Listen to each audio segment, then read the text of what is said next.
This is Ian, author of Google Drive and Google Docs in 30 minutes, and I'm going to be doing some formatting of an icon in the header of a Google Docs document. I'm going to show you some of the considerations that we have.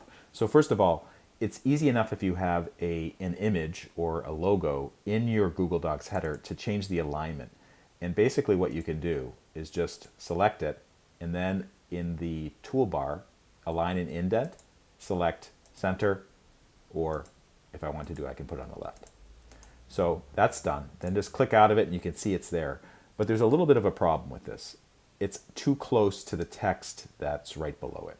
And in fact, if you go to the second page, you can see it's just way too close. And what I want to do is add a little extra space between this logo and the text that's below it. And the way to do that is to get back into the logo, select the image, and actually put the cursor right after the image and just basically add a space. Unfortunately, there's no way that I've found where you can vertically align the image within the header. And in this case, I'm just basically adding a space there. If I wanted to adjust it even further, I could basically put my cursor where the space is, and then I could change the size here. So right now it's Arial 11.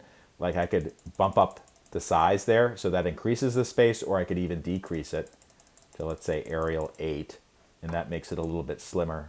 Click out of it, and it's like that. So you have to kind of do a workaround to get the vertical alignment, but the horizontal alignment's easy enough.